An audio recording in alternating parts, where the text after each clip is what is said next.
श्री शिवाय नमस्तुभ्यम। हम सबको पता है कि आज है 10 जून यानी कि सोमवार की चतुर्थी का बहुत ही विशेष सा दिन। और अगर आज रात में आपने एक शिव दीपक अपने घर पे लगा दिया ना, तो आपके जीवन से जो भी दुख होंगे, जो भी कष्ट होंगे आपके या फिर आपके पूरे परिवार के, वो सारे दुख दर्द तकलीफें खत्म हो जाएंगी, जो कि पूज्य गुरु जी की कथा से सुन के बहुत अच्छे से आपको बताऊंगा, है ना।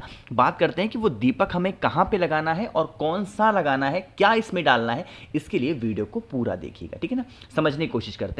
स्क्रीन पे आप सभी को दीपक दिख रहा है, तो आपको भी ऐसे ही मिट्टी का दिया लेना, आटे वगैरह का नहीं लेना। नया दीपक हो तो बहुत अच्छी बात है, नया नहीं है तो पुराना दीपक आपके घर में रखा हुआ है दीपावली वगैरह के टाइम का, वो भी यूज कर सकते हो, ठीक है। इस दीपक में सोमवार के दिन कोई भी दिया किसी और चीज का नहीं जलाया जाता, सिर्फ और सिर्फ घी का दिया जलाया जाता है। और वो घी होना चाहिए गौ माता का। घी डाल दिया। अब घी में जैसे इसमें लंबी बत्ती लगी हुई है, आपको भी उसमें लंबी बत्ती का ही दिया आपको लगाना है। बात करते हैं भैया इस दीपक को हम लगाएंगे कहां पे।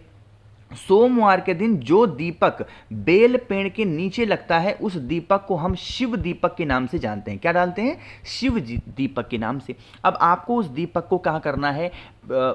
बेल पेड़ के नीचे लगाना। तरीका समझेंगे। सबसे पहले उस बेल पेड़ के नीचे जमीन पे आपको कुछ दाने, 2 4 10 20 दाने आपको क्या रखने हैं? चावल के रखने होंगे।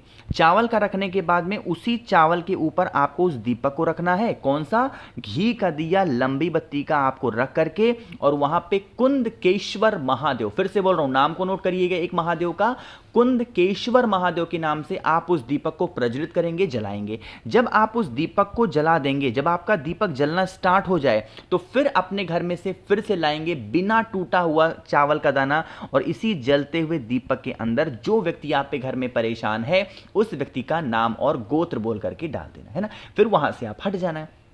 हटने के बाद में जब यह दीपक ठंडा हो जाए, फिर आपको क्या करना है? आपको वहां पे आना है, इस दीपक को उठा करके कहीं पे रख देना है संभाल करके, कि बाद में भी यूज कर लेना। और फिर बेल पेड़ की ही मिट्टी में से एक चुटकी मिट्टी उठाएंगे, उसे ले जा करके अपने घर के किसी भी कोने में डाल देना। जीवन में कभी आपके घर में धन को लेके तो कमी हो ही नहीं सकती, और जिस भी कारण से आपकी फैमिली, आपका पूरा परिवार परेशान चल रहा है, चाहे वो किसी भी चीज को लेकर के परेशानियां हैं, वो सारी की सारी परेशानियां धीरे धीरे करके खत्म जरूर हो जाएंगी, है ना। करके जरूर देखिएगा। इससे इजी, इससे आसान उपाय आपके परिवार के लिए, आपके घर के लिए कोई भी नहीं हो सकता, है ना। तो यहाँ पे पहले उपाय की हमने बात कर ली है। आगे बढ़ते हैं। अब इस वीडियो के हम लोग अपने दूसरे उपाय की तरफ सुनने की कोशिश करिएगा। बात करते हैं कि भैया इस उपाय को हम करेंगे तो इससे फायदा क्या होंगे। अगर आपकी कोई भी ऐसी इच्छा है जो काफी दिनों से अधूरी है, आप उसे पूरा करना चाहते हो, तो आप इस उपाय को करेंगे, है ना। उसके लिए आपको लेना होगा इस तरीके से इत्र। जितने भी उपाय, सॉरी इत्र नहीं है, केसर है। स्क्रीन पे आप सभी को जो भी चीजें दिखाई जाएं, जो भी बताई जाएंगी, वो सारे के सारे उपाय आपको घर पे ही करने हैं, कहीं बाहर जाने की जरूरत नहीं है, ठीक है ना। केसर दिख रहा है। केसर को मार्केट में लेके आओगे और एक छोटी सी कटोरी लेंगे। उस कटोरी में केसर को डाल करके, इसमें पानी डाल करके इसका बहुत ही गाढ़ा सा पेस्ट बनाओगे। पानी की मात्रा ज्यादा मत डालना, थोड़ा सा डालेंगे और केसर को उंगलियों से चलाएंगे तो इसका पेस्ट गाढ़ा हो जाएगा। अरे होगा कि नहीं होगा। होने के बाद में एक बेलपत लेना, सुंदर सी प्यारी सी बेलपत लेंगे। जो आपने केसर से आपने पेस्ट बनाया है, उसी केसर से बीच वाले पत्ते पर आपको एक ओम का निर्माण करना है, जिस प्रकार मैंने यहां पे किया है। इसी तरीके से बेल के एक पत्ते पर ओम का निर्माण करेंगे, केसर वाला, है ना। कर दिया।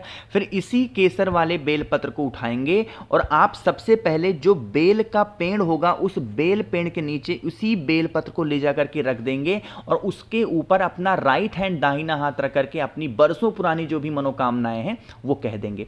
इतना कहने के बाद में आपको क्या करना होगा? फिर उसी बेलपत्र को बेल पेड़ के नीचे से उठाएंगे। आपके घर में जो महादेव का शिवलिंग हो, उनके ऊपर कुंदकेश्वर महादेव के नाम से जो आपकी कामना है, जो आपकी विशेष है, उसे कहते हुए समर्पित कर देना। यकीन मानिए, जीवन में कभी आपकी कोई ऐसी जो भी दुविधाएं होंगी वो खत्म होंगी, और जिस कारण से आपकी इच्छा पूरी नहीं हो पा रही है, वो विशेष, वो इच्छा महादेव पूरी जरूर कर देंगे, ठीक है ना। करके देखिएगा। बहुत ही स्पेशल था, बहुत ही प्यारा सा ये उपाय था। तो यहाँ पे 2 उपाय की तो हमने बात कर ली है।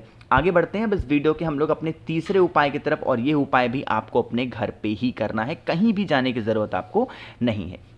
और यह उपाय होगा आरती करने वाला, है ना। अब आरती करने वाला क्या उपाय है, उससे पहले जल्दी से करेंगे वीडियो को लाइक। मेरे जितने भी भाई बहन आवाज़ पहली बार सुन रहे हैं, चैनल को ज़रूर सब्सक्राइब करिएगा, ठीक है ना। देखो समझते हैं, जैसे इस उपाय से भी फायदे यही होंगे कि आपके जीवन के अगर कोई कष्ट होंगे ना, तो वो सारे के सारे कष्ट खत्म हो जाएंगे। वो दो, हर इंसान के जीवन के अपने अलग कष्ट होते हैं। किसी को धन को लेके कष्ट है, किसी की मनोकामना है, किसी का व्यापार है, किसी का बिजनेस है, जैसा भी कष्ट हो, एक ही बेलपत्र आपको लेना है और इस एक बेलपत्र को अपने राइट हैंड में, दाहिने हाथ में आपको रखने के बाद में आपको पहुंच जाना है महादेव के शिवलिंग के पास में, चाहे अपने घर पे या फिर मंदिर में। बड़े ही ध्यान से तरीके को समझेंगे। जब आप महादेव के शिवलिंग के पास पहुंचोगे तो उनका पूरा परिवार है, आपको उस बेलपत्र को अभी कहीं चढ़ाना नहीं है। आपने अपने राइट हैंड में उस एक बेलपत्र को रखा है। रखने के बाद में आपको ऐसे ही गोल सा ऐसे घुमाना होगा, सिर्फ ऐसे आधा आपको एक बार घुमाना, पूरा मत घुमा देना। आपको सिर्फ ऐसे अपने हाथों को, जैसे मैं यहाँ पे स्क्रॉल कर रहा हूँ, इसी तरीके से आधा आपको घुमा करके, और उसकी जो बेलपत्र होगी वो आप माता अशोक सुंदरी के स्थान पे अपने जीवन के जो कष्ट होंगे, जो तकलीफें होंगी, उसे कहते हुए समर्पित करेंगे। आरती कर लिया आपने बेलपत्र से। आरती करने के बाद में, बेलपत्र को समर्पित करने के बाद में, 1 लोटा शुद्ध जल तांबे के लोटे से श्री शिवाय नमस्तुभ्यम का जप करते हुए महादेव के शिवलिंग के ऊपर समर्पित करोगे। ये जल बहता हुआ इसी आधे बेलपत्र से आरती की है उसके नीचे से होता हुआ नीचे गिरेगा। इस जल को रोकेंगे, इसे लेके आप अपने घर पे जाएंगे। जितने भी रूम्स होंगे, कमरे होंगे, अगर इस जल का छिड़काव आपने कर दिया, यकीन मानिए जिस भी कारण से आपके घर में, आपकी फैमिली में बहुत ज़्यादा कष्ट हैं, बहुत ज़्यादा तकलीफ़ें हैं, वो सारी तकलीफ़ें, सारे कष्ट धीरे धीरे करके कहाँ गायब हो जाएंगे, कैसे ख़त्म हो जाएंगे, आपको पता भी नहीं चलेगा। बहुत ही छोटा सा आसान। आगे बढ़ते हैं इस वीडियो के हम लोग सबसे आखिरी और बहुत ही छोटे से उपाय की, जो कि है चौथा उपाय, है ना। बात करते हैं कि भैया इस उपाय को करने से फायदा क्या होगा। अगर कोई भी व्यक्ति आप पे घर में बीमार रहता हो, या फिर कोई भी व्यक्ति आप पे घर में क्रोध करता है, गुस्सा करता है, आपको उसके क्रोध गुस्से को हमेशा के लिए खत्म करना है, तो आप इस उपाय को करेंगे, है ना। उसके लिए आपको लेना होगा पीला चंदन। क्या लोगे? पीला चंदन। ध्यान रखिएगा, पीला चंदन सूखा नहीं लेना है, आपको बहुत ही गाढ़ा सा इसका पेस्ट बनाना होगा। मार्केट में बना बनाया पेस्ट भी आता है, चाहे गीला वाला ले लो, गीला नहीं है तो सूखे का पेस्ट बनाओ।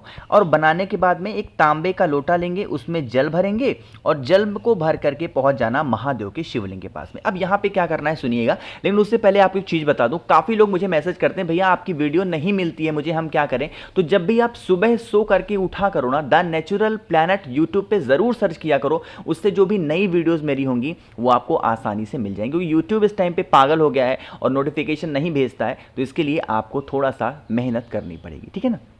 चलो अब बात करते हैं। मैंने आपको दिखाया है पीला चंदन, अरे दिखाया है ना, तो उस पीले चंदन का आपको 3 बिंदी आपको लगानी है माता अशोक सुंदरी के स्थान पे। कितनी बिंदी लगाओगे?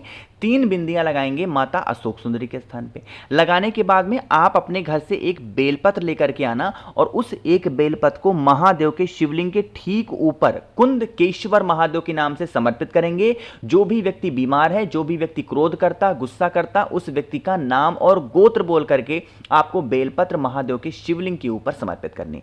ये जो आपने 3 बिंदियां यहां से लगाई हैं, इसको ऐसे का ऐसा ही लगा रहने देंगे। और जो आपके पास में एक तांबे के लोटे में जल है, ना तो उस जल को माता अशोक सुंदरी के स्थान पे चढ़ाओगे, ना तो उस जल को महादेव के शिवलिंग के ऊपर चढ़ाओगे। उस जल को माता के हस्त कमल पर कटी भाग पे आपको समर्पित करना है, ऐसे गोल गोल। जितना भी जल है पूरा जल गोल गोल समर्पित कर देना। यकीन मानिए जीवन की तकलीफें, जो भी कष्ट होंगे, जो भी प्रॉब्लम्स होंगी, जो भी क्रोध करने वाला इंसान है, बीमार होने वाला इंसान है, वो धीरे धीरे करके सुधर जाएगा और महादेव उसकी स्वयं रक्षा जरूर करेंगे। बहुत ही छोटा सा, बहुत ही आसान सा उपाय था। आप सभी लोगों को उपाय जरूर करना है। देखो जरूरी नहीं रहता है कि सारे उपाय आपको करने हैं। जो उपाय आपको अच्छा लगता हो, स्पेशल हो, प्यारा सा हो, उसमें से कोई भी एक उपाय आपको कर लेना चाहिए। तो वीडियो पसंद आई हो तो लाइक करिएगा। कुछ पूछना है, नहीं समझ में आया, नीचे कमेंट सेक्शन में पूछें। बाकी मेरे जितने भी भाई बहन मेरी आवाज़ पहली बार सुन रहे हैं, चैनल को सब्सक्राइब करिएगा। साथ ही साथ अगर आपको मुझसे फ़ोन पे बातें करनी है या मैसेज पे बातें करनी है, तो आप हमें इंस्टाग्राम या फेसबुक पे फॉलो कर सकते हैं। उसके लिए आपको सर्च करना होगा द नेचुरल प्लैनेट 108। श्री शिवाय नमस्तुभ्यम।